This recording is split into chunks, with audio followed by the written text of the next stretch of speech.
शुरुआत पेशवर के एजेंडा से, और एजेंडा में दर्शकों एक बार फिर इलेक्शन। और ये जब तक वन नेशन वन पोल जो प्रधानमंत्री नरेंद्र मोदी ने लाल किले की प्राचीर से कहा था कि अब समय आ गया है, ये जब तक नहीं होगा, हर 15 दिन में इलेक्शन होता है इस देश में, हर 15 दिन में। और इस बार तो बहुत महत्वपूर्ण आया। अभी हरियाणा हुआ था, अभी तो कांग्रेस की रुधाली समाप्त भी नहीं हुई है। जी हां, विपक्ष की रुधाली समाप्त नहीं हुई है। अभी तक तो high EVM, high election commission का राग चल ही रहा था कि इलेक्शन कमीशन ने जख्म पे नमक नहीं, लाल मिर्च वो भी राजस्थानी निचोड़ दी है। महाराष्ट्र और झारखंड के चुनाव के साथ साथ उत्तर प्रदेश के भी, ये जो 10 सीटों पे होने थे अब 9 पे होंगे, बाय पोल्स अनाउंस कर दिए हैं। जी हां, महाराष्ट्र का इलेक्शन अनाउंस हो चुका है, झारखंड का इलेक्शन अनाउंस हो चुका है। बहुत ज्यादा महत्वपूर्ण है भारतीय जनता पार्टी के लिए भी और विपक्ष के लिए भी ये महाराष्ट्र का इलेक्शन। महाराष्ट्र का इलेक्शन राजनीतिक तौर पर छोड़ के फाइनेंशियली भी, इकोनॉमिकली भी बहुत ज्यादा महत्वपूर्ण होता है। देश की आर्थिक राजधानी आमची मुंबई पे राज किसका होगा, यह तय करता है। शरद पवार ने मुंबई को पकड़ के रखा और मुंबई को सेंटर बना के पूरी देश की राजनीति में 30 साल से ज्यादा एक बहुत अहम भूमिका निभाई है शरद पवार। तो आप समझ सकते हैं कि कितनी महत्वपूर्ण है यह महाराष्ट्र के असेंबली चुनाव, कितने महत्वपूर्ण है, बहुत ज्यादा। अभी समझिए आप, इस समय अगर मैं आपको यह मौजूदा समीकरण जो आपके इस समय ऑन एयर है, शर्मा क्या बात है, for a change you also work. BJP 103, Shivsena 37, NCP 29, अन्य 22, कुल 201। लेकिन ऐसी चक्कर गिननी चलाई है अमित शाह ने कि पता नहीं वो शिवसेना के कौन कहां है, एनसीपी कहां है कि नहीं है। अजीत पवार एनसीपी है कि, टेक्निकली सबको पता है, अब अनाउंसमेंट आ चुका है, लेकिन ये रियलिटी है और ये है वो डिवाइडेड वाले। लेकिन अगर आज कोई आप लोगों को, मैं बता रहा हूं, मेरी कुछ लोगों से बात हुई साउथ बॉम्बे में, दादर, मतलब हर जगह अलग अलग, मैंने 3-4 लोगों से बात किया, तो लोग कह रहे भैया कैंडिडेट देखना पड़ रहा है दोबारा। पिछली बार जब इलेक्शन किया तब तो शिवसेना थी, जब किया तो एनसीपी थी, इस बार तो दोनों 2-2 हैं और एक बीजेपी के साथ है, तो बहुत कंफ्यूजन है। एक व्यक्ति ने मजाक में बोला भैया कंफ्यूजिया गए, लेकिन उन्होंने सीरियस नोट ना, महाराष्ट्र की राजनीति में ये 3-4 खिलाड़ी हैं दर्शकों, उसमें से एक है देवेंद्र फडणवीस, अनडाउटेडली बीजेपी के टॉलेस्ट लीडर। बीजेपी ने उनसे कॉम्प्रोमाइज करवाया, वो दिन मुझे आज भी याद है। वो खबर सिर्फ हमारे पास थी, मेरा अर्नब के पास, कि देवेंद्र फडणवीस नहीं बल्कि एकनाथ शिंदे मुख्यमंत्री बनेंगे। मैं उस समय मुंबई के तो ब्यूटीफुल गवर्नर हाउस के सामने था, आपने सी साइड सुना होगा, वो तीनों तरफ समुद्र है मुंबई के गवर्नर हाउस के सामने, और उसके बाहर खड़े होकर बारिश आ रही थी। खबर आया 1 घंटे पहले कि देवेंद्र फडणवीस नहीं, एकनाथ शिंदे सीएम होंगे, और देवेंद्र फडणवीस मना कर रहे हैं डिप्टी सीएम बनने के लिए। नड्डा जी का कॉल आया, अमित शाह जी का कॉल आया, देवेंद्र फडणवीस ने कहा कॉल आया है लेकिन मैं नहीं, वो सब हुआ था, याद है हमें। पर आज समझ आता है कि क्यों सेंट्रल लीडरशिप ने बीजेपी की, प्रधानमंत्री, गृह मंत्री अमित शाह और राष्ट्रीय अध्यक्ष जगत प्रकाश नड्डा ने यह चुना, क्योंकि आज जिस दोराहे पे महाराष्ट्र की राजनीति है उसमें एक तरफ पुत्र है और एक तरफ शिष्य, एक तरफ बेटा है और एक तरफ शिष्य है। एक तरफ वो बेटा है जो बाप के दुश्मनों के साथ हाथ मिला रहा है और कह रहा है कि मैं पिता के पदचिन्हों पे चल रहा हूं, तो दूसरी तरफ वो शिष्य है जो कह रहा है मैं उसी राह पे चलूंगा जिस राह पे मेरे गुरु चले थे और ना कभी कॉम्प्रोमाइज करूंगा अपने गुरु के दुश्मनों से और न होने दूंगा।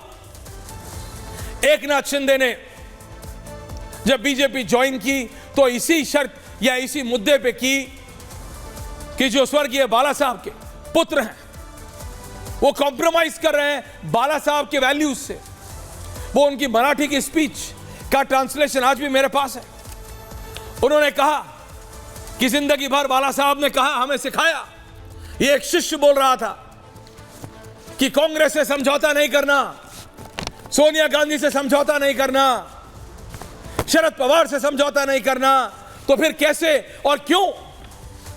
इसीलिए बोल रहा हूं, Maharashtra change of graphics, Maharashtra की राजनीति एक पुत्र और शिष्य के बीच में है, और कौन सही कौन गलत ये जनता तय करेगी। आप तय करेंगे कि उद्धव ठाकरे सही या एकनाथ शिंदे सही, पुत्र सही या शिष्य सही।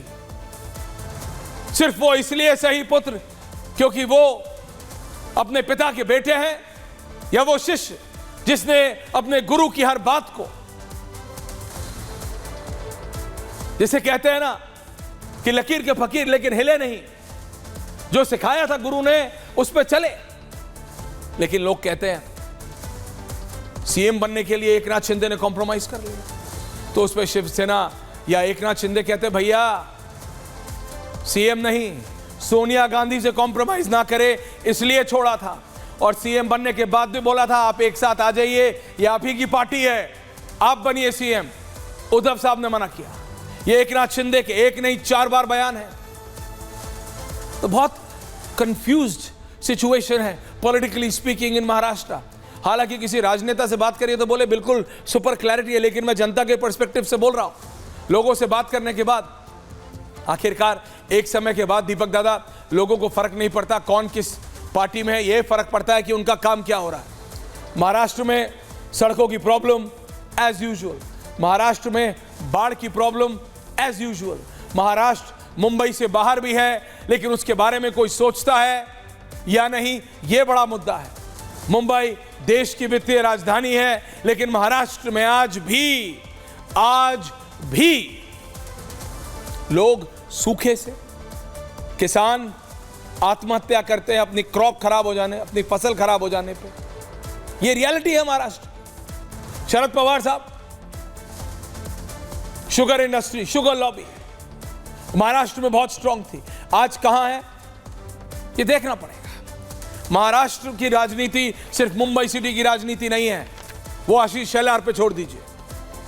मुंबई की राजनीति अलग है, महाराष्ट्र की अलग।